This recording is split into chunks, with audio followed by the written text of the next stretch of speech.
어떤 전쟁에서도 군인들은 공식적인 명령뿐만 아니라 암묵적인 규칙도 따릅니다. 이는 일종의 비공식적인 행동 규범으로 종종 윤리적 규범을 포함합니다. 제2차 세계대전 중 저격수들도 이러한 비공식적인 법을 가지고 있었습니다.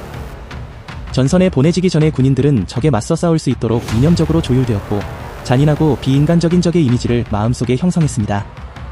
그러나 많은 참전 용사들은 몇 달간 참호에서 생활한 후 군인들이 더 실용적으로 생각하게 되었다고 회고했습니다. 전선 반대편에도 자신들과 마찬가지로 이와 기아, 갈증, 결핍에 시달리는 사람들이 있다는 것을 깨닫게 된 것입니다. 오랜 기간 동안 서로 마주 보고 있는 반대편 전투원들은 소소한 일상 문제에 대해 합의하기 시작했습니다. 전쟁에 비공식적인 규칙들이 생겨났습니다. 이는 저격수들에게도 적용되었습니다. 저격수들은 며칠 동안 같은 위치에 머물며 서로를 추적하는 고양이와 쥐의 게임처럼 행동했습니다. 제2차 세계대전 중 저격수들은 적군이 화장실에 갈 때는 사격하지 않는 암묵적인 규칙을 가지고 있었습니다. 그러나 대부분의 경우 이 규칙은 적에 대한 동정심에서 나온 것이 아니라 보복 사격을 유발하지 않기 위해서였습니다.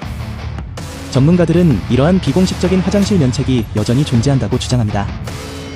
간호사를 쏘는 것도 극도로 바람직하지 않은 것으로 여겨졌습니다. 가장 냉혈한 저격수들도 기본적으로 인간이었고 매력적인 여성 간호사를 죽이는 것을 참을 수 없었습니다. 그러나 이 비공식적인 규칙은 전장에서 간호사들이 치료하려는 부상병들에게는 적용되지 않았습니다. 저격수들의 또 다른 암묵적인 규칙은 물과 관련이 있었습니다. 전선에 안정된 참호구역에서 물 부족이 발생하면 양측은 물 운반자를 공격하지 않기로 합의했습니다.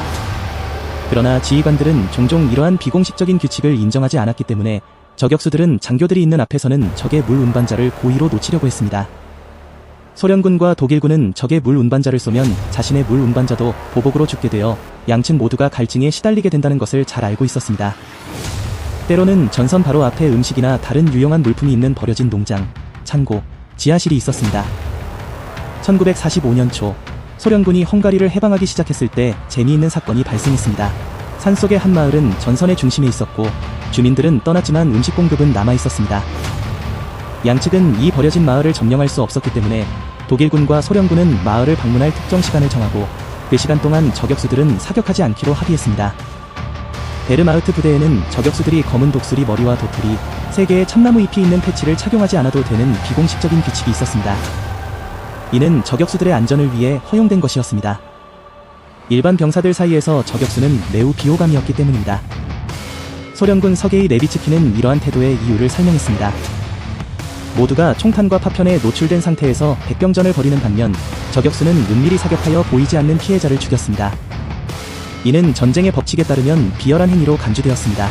따라서 포로로 잡힌 저격수들은 거의 즉시 사살되었습니다.